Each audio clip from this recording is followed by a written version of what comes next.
Midas stood at the heart of the operation, his golden touch extending beyond wealth. This time he sought control. The island was in turmoil and the 0-point shard was at stake. Kane and Daigo, two powerful rivals, were closing in. But Midas had a plan, and to execute it, he needed the help of a trusted looper. Someone willing to infiltrate the shadows and retrieve what was necessary. The mission began with a test of loyalty. To prove themselves, the looper had to complete a shadow briefing, choosing from a variety of covered tasks. Shadow had always been loyal to Midas, and their resurgence in these operations confirmed that he was rallying his forces. This was more than a simple job. It was the beginning of a war against Kane's growing influence. With their credentials established, the looper moved on to the next phase, securing alliances. The black markets were the key. Midas needed the Outlaws on his side, or at least to ensure they wouldn't stand against him. With a hefty sum of 1,000 bars, the looper greased the wheels of the underground, ensuring that when the time came, the Outlaws would remember who had paid them well. But power wasn't just bought, it was taken. The Looper's next mission led them deeper into the black market's secret vaults, where outlaw chests held critical supplies. Not just anyone could access them though. A rare or better outlaw keycard was required, which meant those who had sought treasure had to earn it. By completing 10 stages of outlaw keycard progression, the Looper finally obtained what they needed and cracked open the chest. Inside, the tools for the next phase of Midas' operation lay awaiting. Then the mission took an eerie turn. Armed with a sensor backpack, the looper followed the trail of something ancient, something powerful. The air crackled with energy as they climbed the mountains south of Crime City. There they found traces of something unnatural, a broken portal pulsing with residual energy. Looming above them was a colossal wolf statue, its gaze seeming to pierce through time itself. Whatever the 0-point shard was, it had already begun to disrupt reality.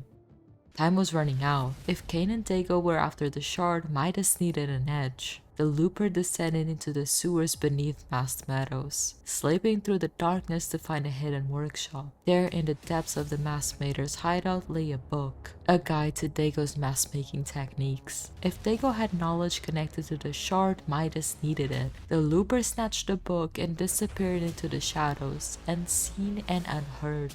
With the book in hand, the looper returned to the black market above Masked Meadows. Midas stood waiting, his golden eyes gleamed as he flipped through the stolen pages. His suspicions were confirmed. Both Kane and Daigo were closing in on the shard, but Midas wasn't just interested in stopping them. He had his own plans for its power. However, for now, he assured Jones and Hope that they shared a common enemy. For now, they were allies.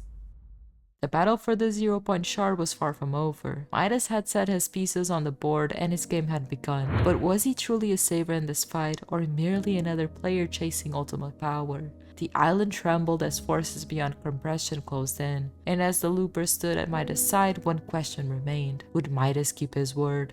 The island trembled under the weight of an unseen war. In the shadows, Midas had begun his grand scheme, planned to disrupt the power-hungry Baron Kane and his growing empire. But this wasn't just about revenge. Midas needed chaos, a smokescreen to mask his true objective, keeping Kane distracted long enough for his own forces to strike. And so the Golden Mastermind turned to the Outlaws. Under the cover of darkness, Keisha Cross sent the looper on a dangerous mission. They were to meet Cassidy Quinn, a skilled getaway driver with a knack for trouble. Their target, Fletcher Kane's prized vehicle, locked away in the heavily guarded garage at Lone Wolf Lair. The plan was simple. Slip in undetected, steal the car, and send a message to Kane that his control was slipping. But nothing ever went according to plan. As Cassidy and the looper crept through the lair, Kane's guards were already on high alert. The whispers of Midas' return had spread, and every soldier was under strict orders. If they saw him, they were to eliminate him on sight.